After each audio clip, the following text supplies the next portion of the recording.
Bonjour à tous et à toutes, j'espère que vous allez bien et que vous avez passé une bonne semaine. Pour pas mal d'entre vous, la rentrée a eu lieu cette semaine et donc j'espère qu'elle s'est bien passée. Pour d'autres, elle aura lieu le 1er septembre, donc j'ose imaginer que vous allez profiter de ce week-end pour vous y préparer mentalement. Pas mal d'entre vous sont partis en vacances cet été, j'espère que vous avez pu en profiter comme il se doit, tandis que d'autres ont travaillé et vont partir en septembre, et donc à ces personnes-là concernées, eh bien je vous souhaite à l'avance de bonnes vacances, profitez-en bien pour recharger vos batteries. Autrement, je vous souhaite à tous et à toutes la bienvenue dans cette nouvelle vidéo dans laquelle je vais vous donner mon retour sur un classique que j'ai découvert cette semaine. Et ce qui est assez marrant, c'est que donc je l'ai découvert cette semaine et qu'est-ce qui est sorti eh bien justement mercredi en 4K. Eh bien, c'est ce film dont je vais vous parler et qui est à toute épreuve de John Woo et qui est sorti en 1992. Le pitch du film, eh bien voilà, c'est l'histoire d'un inspecteur de police qui est surnommé Tequila par son équipe et qui va faire équipe avec un agent double afin de coffrer en fait un chef de gang qui s'appelle Johnny Wang. Et écoutez, pour ma part, j'ai adoré ce film. Vous voulez de l'action? Ah bah alors là, vous allez en avoir. Ah ouais, c'est-à-dire que là, John Woo, il a pas plaisante avec ce film. Hein. C'est-à-dire que, bon, le scénario, on va pas se mentir, il est vraiment très très simple. Il n'y a pas un énorme développement, mais en même temps, c'est pas le but du film, on va pas se mentir. Le but de ce film était d'être un pur divertissement et qu'il soit à un rythme effréné de la première jusqu'à la dernière seconde. Et autant dire que John Woo, mais le pari est complètement remporté. 80% et du film d'action, mais attention, hein, c'est pas du film d'action lambda, non, c'est tourné en practical, le practical est parfaitement géré, et en plus, j'ai envie de vous dire que, bienvenue à Gunfightland, hein, parce que les gunfights, ça y va la vache, waouh. Et justement, dans ce film, ça va être divisé en 3 énormes scènes, c'est-à-dire que dès le début, hop, John Woo, il va pas nous faire galérer pendant 10-15 minutes, ça démarre de manière frontale dans un restaurant et d'ailleurs j'ai eu 2 gros sentiments qui sont montés en moi à ce moment-là. Le premier, la nostalgie des années 90, donc forcément ça m'a fait ultra plaisir. Mais un deuxième, la folklorie en fait de la culture hongkongaise, car pour ceux et celles qui me connaissent bien, j'adore la culture cinématographique hongkongaise, indonésienne, ainsi que asiatique et également japonaise. Donc pour moi c'était forcément que du bonheur de retrouver cette culture cinématographique, cet univers. Et donc premier démarrage dans un restaurant, tu découvres donc cet inspecteur chevronné qui pour moi est un petit peu le John McClane américain quoi. Et donc alors qu'il est là pour tenter de démonter le réseau, ça va partir en freestyle, sauf que malheureusement un de ses collègues va décéder, mais en tout cas dès le début t'es plongé immédiatement dedans et par conséquent John Woo te donne la tonalité du film et donc ce dans quoi est-ce que tu vas être plongé jusqu'à la fin de cette histoire. Et donc pour commencer, je trouve que c'est plutôt génial, voilà. Mais bon, voilà, on voit un petit peu qu'est-ce qu'il en est. Le four, il est déjà chauffé, let's go. Tu vas avoir la deuxième qui va être dans un hangar. Et là pour le coup, John Woo te montre comment qu'il arrive à maîtriser la spatialisation de son environnement. Et par conséquent, comment qu'il va faire joujou avec tous ses mouvements de caméra. Franchement, au top. Voilà, moi personnellement, je me suis bien éclaté avec celle-là, mais voilà, tu sens que John Woo, il te montre un petit peu le gros truc, il t'en met plein les mirettes. Mais bon, le meilleur du meilleur, c'est quand même la 3e et dernière partie qui, elle, se déroule dans l'hôpital. Aïe, aïe, aïe, aïe, aïe, aïe, aïe, aïe, aïe, aïe, aïe. Alors là, celle-là, c'est pour moi une masterclass. C'est-à-dire que la scène dans le restaurant et celle dans le hangar, elles sont très bonnes. Personnellement, j'ai été conquis, j'en ai eu plein les mirettes. J'ai eu autant à boire qu'à manger. Mais alors celle de l'hôpital... Alors là, celle-là, c'est plus que ça. Moi, quand j'ai vu cette scène-là, je me suis senti... Je me suis pas, vous voyez, senti seulement en tant que spectateur. J'avais là carrément l'impression d'avoir un casque VR planté sur la tête. Et j'étais non pas donc spectateur, mais dans le film. Et c'est comme si il y avait John Woo qui était à ma droite, et puis qu'à la gauche, il y avait le chef opérateur, et que...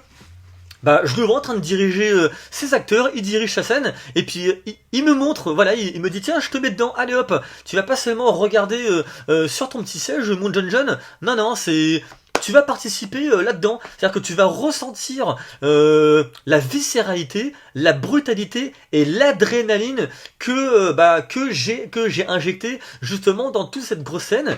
Et bah purée que ça fonctionne, mais du tonnerre, nom de Dieu. Oh là là là là là là, la vache. Et puis en plus, est-ce que ce serait un pari risqué? Je sais pas si je pourrais dire comme ça, mais l'hôpital, sans déconner. Donc dedans, t'as ce fameux chef de gang qui opère donc en sous-sol, mais qu'est-ce qu'il y a dans un hôpital? Bah il y a des patients, il y a des médecins et il y a des chirurgiens. Mais qu'est-ce qu'il va y avoir également aussi? Des bébés. Et là, c'est là où pour moi, John Woo, il a fait trop fort. C'est-à-dire qu'il fait du rentre dedans directement. Mais toi, la question que tu te poses quand tu vois ces deux flics qui rentrent dedans et puis que ça pétarade dans tous les sens. Mais comment qu'ils vont réussir à tirer leur épingle du jeu parmi tous les patients sans que ça cause des dégâts humains? Bah voilà, franchement les méga bien gérés parce que John Woo il va jouer justement, il joue même pas que le fil du rasoir, il rentre vraiment dedans. Parce qu'en gros il t'explique que t'as les ennemis, ils ont quand même un code d'honneur. Je pense notamment à une scène où tu as l'agent double qui s'appelle Alan. Il est face à un gars qui a un truc sur les yeux là. Et alors que les mecs, ils se regardent, ils se font un énorme face à face bien intense. Entre ces deux personnes-là, tu vois des patients avec les médecins.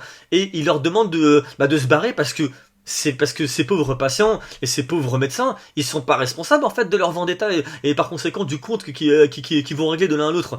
Et là, qu'est-ce qui se passe? T'as l'autre enfoiré qui arrive et bam, il les dégomme tous. Wouah! Aïe aïe aïe aïe aïe aïe aïe aïe. Et vous voyez, ça, ce genre de choses là, c'est ce que j'aime. C'est-à-dire que là, John Woo, il est couillu, il y va et pour te dire que t'as des ennemis, mais t'en as vraiment, ils en ont mais absolument rien à faire. Et là pour moi, ça c'est couillu que d'avoir fait ça. Et donc ouais, dans l'hôpital, j'ai adoré, voilà donc la mise en scène, ce côté couillu, mais également aussi ce que j'ai beaucoup aimé, c'est l'imprévisibilité. Parce que dedans, donc quand tu suis ces deux flics en fait, voilà, t'es dans un hôpital, mais c'est labyrinthique. Et donc quand tu vas passer, tu sais, un angle de mur, tu sais pas à quoi t'attendre. Soit ça va être une grenade, soit un gars il va arriver en mode gunfight bullet time, tu ne sais pas. Et bien que l'œuvre avec laquelle je pourrais faire un parallèle n'a évidemment rien à voir avec ça, n'empêche que ça m'a un peu rappelé ça, c'est Silent Hill. Quand tu es dans cette fameuse ville avec la brume, le brouillard, mais quand tu vas passer le penchant d'un bâtiment, tu ne sais absolument pas à quoi t'attendre, sur quoi tu vas tomber. Et là, j'ai ressenti exactement la même chose dans cet hôpital. Et j'ai trouvé ça terriblement jouissif. La surprise à chaque pan de porte que tu vas avoir. J'ai vraiment trouvé ça génial. Et puis aussi également autre chose, c'est la précision de la mise en scène, c'est-à-dire que c'est chirurgical. T'as un découpage technique, un storyboarding qui est absolument incroyable, qui est ultra vénère. Et alors le montage, oh là. C'est-à-dire que c'est pas haché, t'auras pas du mal à regarder. T'es littéralement plageant, en fait, comme dans un jeu vidéo. Voilà, un jeu vidéo en mode arcade. Et d'ailleurs, ça m'a un petit peu rappelé The Raid 1, parce que The Raid 1, c'est un peu, c'est clairement dans cette configuration dans laquelle a tourné justement Gareth Evans. Et ouais, c'est ce que ça m'a un petit peu rappelé. Et d'ailleurs, il serait peut-être même tout à fait possible, en tout cas, ça me surprendrait pas que ça l'ait qu'il s'en soit un petit peu inspiré en tournant son petit The Raid 1, honnêtement, voilà. Mais ouais, franchement, j'ai adoré ce film. Les scènes d'action, waouh, en veux-tu, en voilà. Alors là, vraiment, tu ressors de la salle. Là, tu pourras dire que d'un point de vue divertissement, t'en as eu, mais clairement pour ton argent. Mais bon, excepté toutes ces belles choses que j'ai pu voir, je ne pouvais ne pas citer un autre élément que j'ai aussi beaucoup aimé, qui est la musique. C'est-à-dire que dans les moments de pause qui va être soit avec l'inspecteur, avec sa petite amie, ou d'autres scènes comme celle-là, je trouve que la musique elle est posée. Et quand t'as les scènes d'action, ça envoie du lourd. Et d'ailleurs, dans les scènes d'action où c'est posé, moi ça m'a un petit peu rappelé la saga L'Arme Fatale.